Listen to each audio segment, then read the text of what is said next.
lagi di kursus salon murah. Jadi di video kali ini kita share-share soal manajemen salon. Pokoknya aku nggak bahas produk ini. Jadi ini aku mau sharing aja.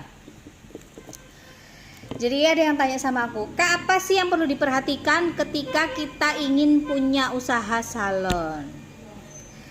Jadi ketika kalian mau usaha salon, pastikan dulu kalian mengerti dulu bidang pekerjaan yang kalian jalani. Jangan hanya sekedar punya modal, jangan begitu, harus menguasai dulu. Menguasai yang namanya materi ataupun treatment yang ada di salon, itu satu. Yang keduanya, kalian ini paham akan mengatur keuangan kalian, karena rata-rata yang aku tahu banyak salon tutup, banyak salon gulung tikar itu karena mereka kurang bisa mengatur keuangan. Ada duit masuk sekian untuk hari ini, amblas. Karena apa? Kurangnya pengalaman dalam mengatur manajemen keuangan. Kalau kalian gagal di situ, kalian akan gagal semuanya, meskipun kalian ini pintar sekalipun. Oke, dan yang poin paling penting ketika kalian pengen buka usaha salon dan harus benar-benar kalian perhatikan itu adalah jangan terlalu fokus sama interior. Boleh kalian fokus sama interior kalau dana kalian ini WOW. Tapi kalau kalian ini dananya cupet ya, kalau wong Jawa bilang itu cupet, dana kalian nggak terlalu banyak, kalian jangan fokus untuk terlalu berpikiran salonku harus begini, harus dipasang ini, harus dipasang ini, harus ada gini supaya estetik, supaya cantik, kursinya harus seperti ini, kacanya harus seperti ini, ada lampunya, ada ininya, terus lagi kesetnya harus begini, harus begono. Jangan seperti itu. Pernak-pernik seperti itu boleh kalian beli ketika salon kalian ini sudah jalan, paling enggak setahun 2 tahun lah. Tapi kalau kalian baru memulai, jangan berfokus hal seperti itu. Kenapa? Karena kalian belum tahu mangsa pasarnya seperti apa. Karena di pikiran kalian yang kalian pentingkan ini hanya sekedar cantik, estetik, ketika di foto ini keren. Itu bukan sebuah jawaban menurut saya. Karena yang harus kalian perhatikan ketika kalian punya usaha salon atau pemain baru, yaitu tadi skill, kemampuan, itu yang paling penting. Manajemen keuangan itu yang paling penting. Kalau kalian berfokus sama interior tempat salon kalian gak akan bisa yang namanya ini kalian jalan. Kenapa aku bisa bilang seperti itu? Karena segala sesuatunya kalian maunya langsung wah tanpa memikirkan nanti mangsa pasar saya gimana ya, kira-kira diterima nggak ya sama orang banyak ya. Karena tidak semua orang itu mau masuk ke salon yang bagus dan besar, nggak semua ya. Makanya perlunya yang namanya kalian menguasai mangsa pasar kalian. Target market kalian itu seperti apa dulu. Misalkan kalian punya tempat di sekitaran banyak kampungnya ya, banyak kampung tapi di pinggir jalan. Kalau kalian ini membuat salon kalian ini mentereng daripada yang lain, di sawang wong itu memang bagus, tapi laler mau masuk pun sekalipun itu takut masuk. Kenapa? Karena di mindset dia sudah tertanam, ketika saya masuk tempat yang bagus itu berarti mahal. Mbok ya sekalipun loh kalian bilang harganya murah meriah, kualitas bintang 5, fasilitas bintang 5, harganya merakyat, harganya kaki 5, sekalipun kalian ngomong begitu sekalipun, orang akan berpikiran harga kaki 5-mu dengan harga kaki 5-nya orang itu beda. Menurut kalian mungkin 50.000 itu murah ya, karena pertimbangan kalian mungkin interior kalian bagus, tempat duduk kalian nyaman, terus fasilitas penunjang yang lainnya nyaman. Tapi bagi orang lain harga segitu itu mahal. Ya, ini aku ngomong secara seperti yang aku sebutkan kriterianya, banyak perkampungan tapi di pinggir jalan. Ya. Berbeda dengan misalkan kalian buka usaha salon yang misalkan ya tempatnya ya anggap aja besar, tapi interiornya biasa aja. Orang tidak segan untuk masuk. Karena dia tahu sudah mengira-ngira gitu loh. Tapi kalau yang dilihat dari luar ini sudah mentereng, orang akan takut duluan. Kecuali kalian ini main di kalangan high class, itu beda cerita. Tapi kalau kalian mainnya di area dimana banyak perkampungan, di pinggir jalan, itu otomatis harga nggak bisa semau kalian, mengikuti harga pasar. Sekalipun tempat kalian oke sekalipun, nggak bisa menggigit terlalu tinggi. Makanya perlunya yang namanya kita tahu mangsa pasar kita, jangan terfokus sama interior salon. Karena rata-rata yang aku lihat dan yang aku dengar para pemain-pemain baru yang konsul sama aku, mereka selalu memikirkan interiornya dulu. Saya kasih tahu, orang datang ke salon itu tidak mungkin dia ini nginep. Potong rambut cuman hanya ya paling lama setengah jam. Setelah itu dia pergi. Ya. Bagi mereka kan cari yang murah. Karena apa? Dia tidak selalu di situ, dia tidak nginep. Jadi fasilitas yang dia dapatkan, istilah kasarnya itu loh, ya wes saat setengah jam itu tadi, dan dia hanya duduk.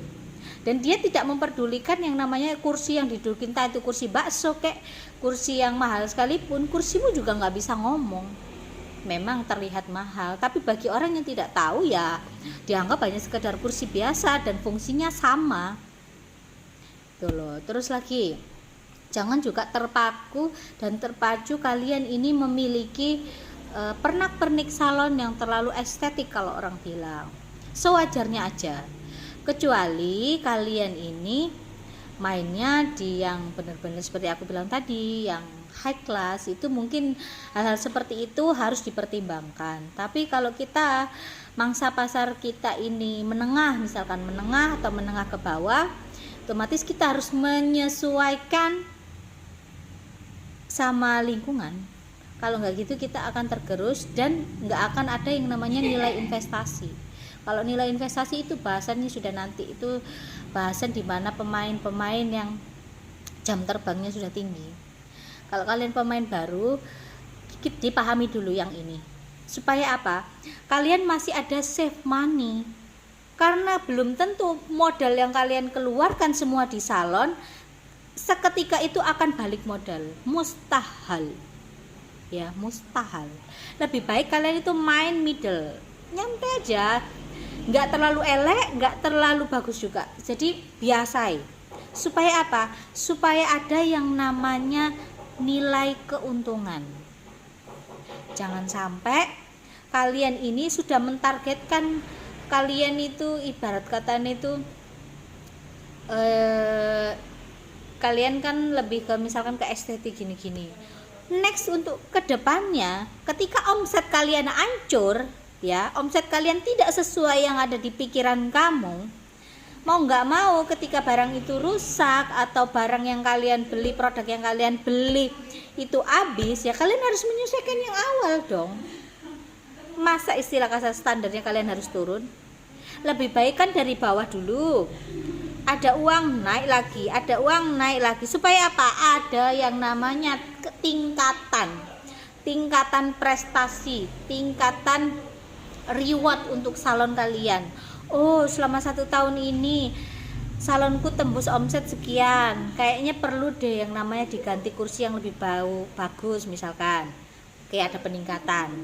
Kalau langsung kabeh yang datang pun kaget, omset gak tambah masuk, tambah bojoan, tambah rugi gitu loh.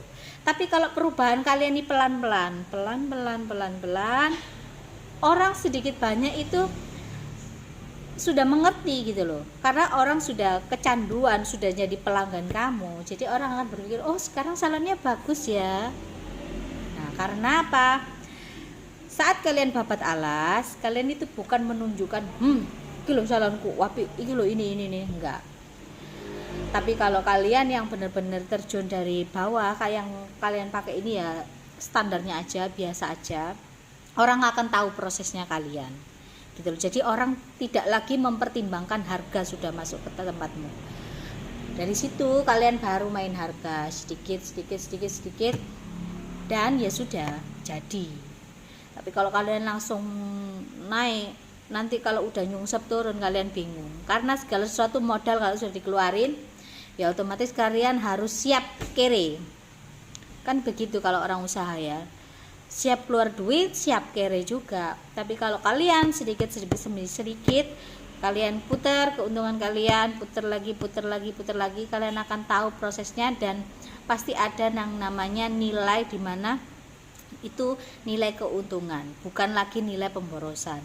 Interior itu bagus, kalian bikin secantik mungkin salon kalian itu juga bagus, nggak ada salahnya, nggak ada yang ngelarang juga, cuman lebih diperhatikan supaya apa, kalian ada yang namanya uang mati di mana itu bisa untuk jaga-jaga diri kalian sendiri, karena apapun itu bisa terjadi ketika orang punya usaha.